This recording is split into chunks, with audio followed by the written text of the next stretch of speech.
Just another routine mission. Why do they always say that before a mission? Of course it's routine. You haven't done anything yet. It's everything that happens along the way. The choices you make, the paths you choose, that turn the routine into anything but. Of course, that's how it started. A routine mission, answering a distress call. And look where that got me. We were testing out the Normandy, Captain Anderson's new ship, when the distress call came in. An Alliance patrol on Eden Prime had been attacked. They'd seen something they couldn't explain. And whatever it was massive. I hit the ground with my lieutenant, Caden Olenko. A good kid, loyal, by the book, with a talent for biotics. We came across the lone survivor of the patrol, Gunnery Chief Ashley Williams. A soldier to the core. Tough, disciplined, ready to take on whatever came her way. Ashley joined up with us and took us to the spot where she lost her squad. That's when we saw it. The ship. Like nothing I'd ever seen. It was massive, scorching the colony and everything around it as it blasted away. We followed the path of destruction to an artifact, a beacon left by a long-dead race called the Protheans. The colony had dug it up, and whoever attacked them had tried to take it. Chief Williams made the mistake of getting too close. It hit her with some type of energy. I grabbed her and threw her out of the way. That's when it hit me. Hard. Every muscle in my body went rigid. I couldn't move, could barely breathe. Everything went black. And then I saw something. A vision. Dream. A nightmare.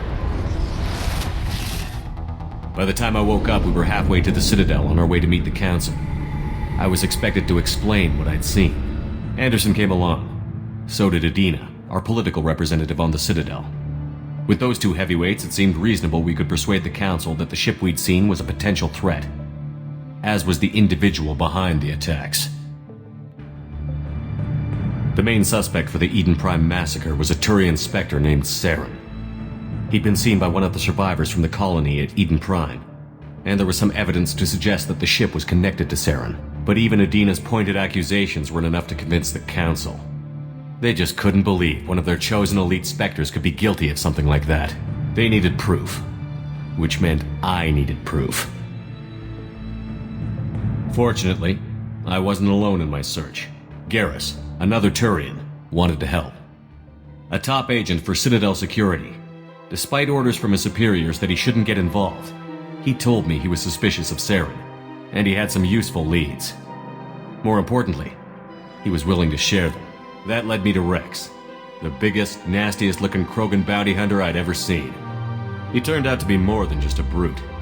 It was his intel that led to a fugitive with incriminating evidence on Saren. The fugitive turned out to be an energetic little Quarian named Tally.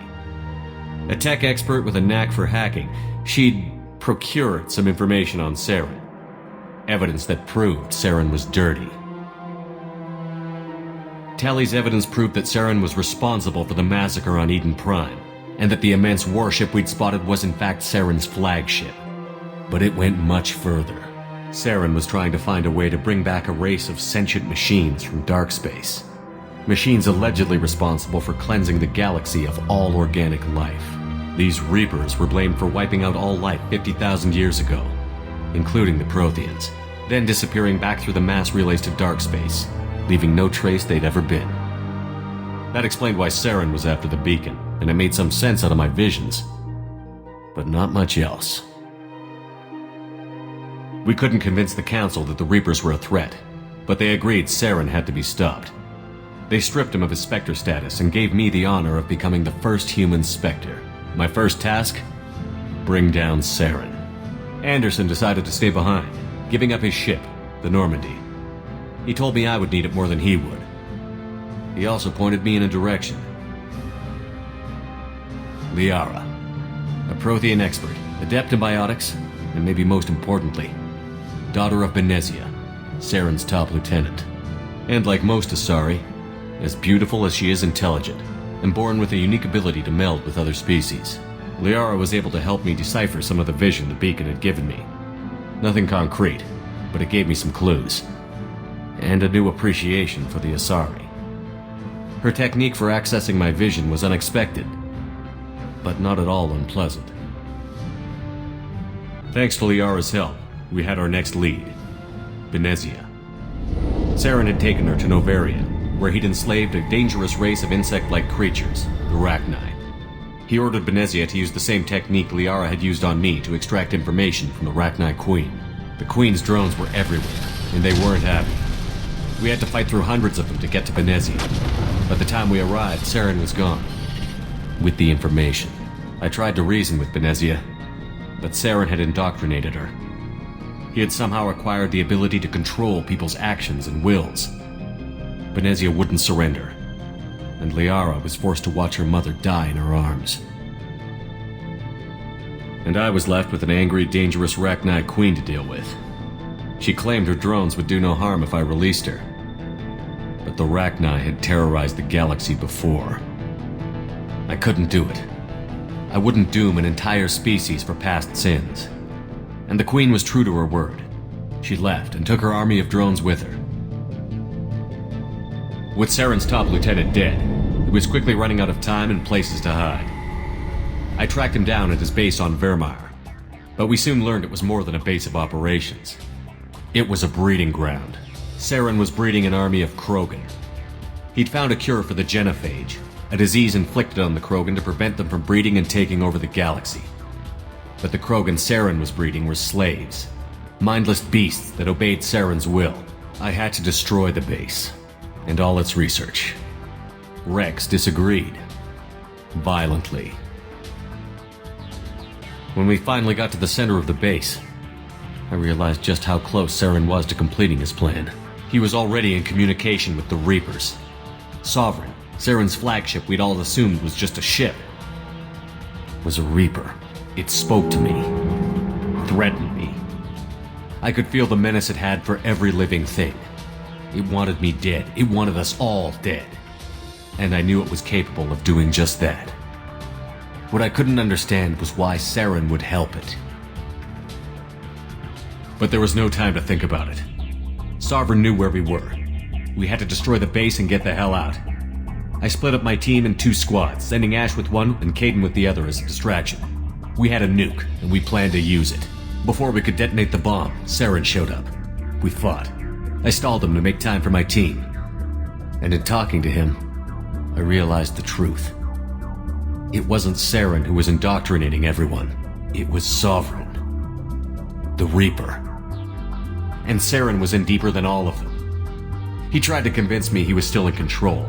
Said he found a way to reduce the Reaper's influence, but he was kidding himself. Or believing the lies Sovereign was telling him. Before I could convince him to stop, he ran, leaving me just seconds to extract my squad mates. I tried, but I wasn't fast enough. I could only save one of them. Caden was a good man, and a great soldier. But I had to choose, and I chose Ash. That was the last time Saren would slip away from me. I knew then, the next time we met, one of us would die. With my team mostly intact, we chased Saren and his army to Ilos, a long-lost planet that had once belonged to the Protheans. As we prepared for what we knew would be a desperate fight, I spoke to my crew. We were just one ship, against Saren's growing army. I assured them all that despite the odds, we could defeat him.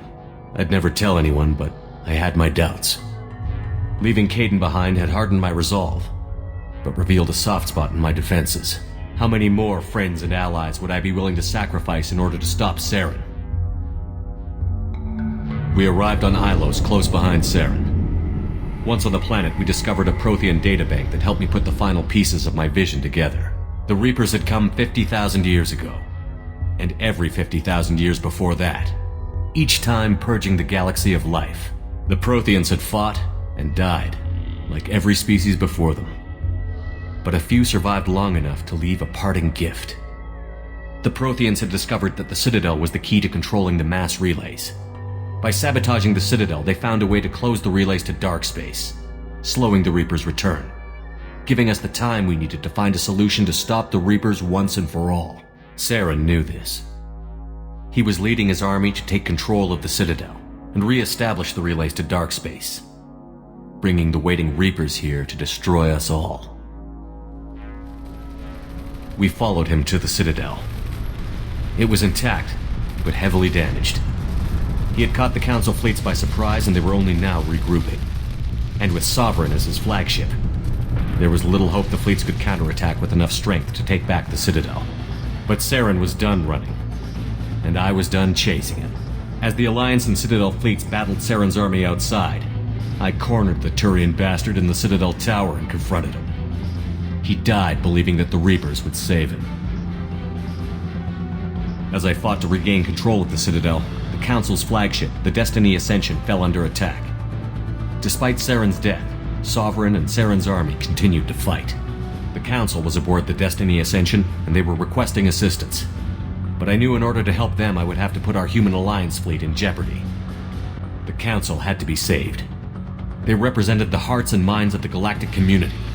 Without them, the fleets would be in disarray.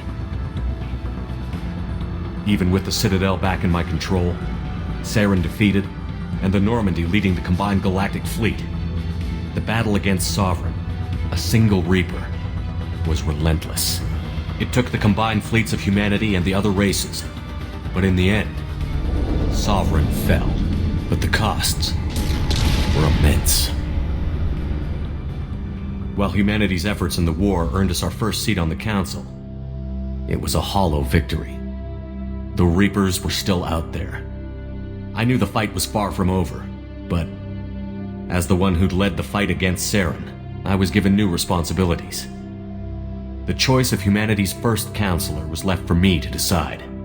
On the one hand, Udina, the lifetime politician. Ruthless and ambitious, he would easily navigate the political landmines that would soon be put in front of him. The other choice, Captain Anderson, the career soldier. Tough but fair, but a friend, and someone I could trust. Anderson didn't want the job, which was a sure sign he'd be perfect for it. No ambition to get in the way. The war was over. The threat had passed. In time, the Council would rebuild itself. The Citadel could be repaired. Even the pain of lost friends would fade. But none of that mattered if the Reapers were still out there.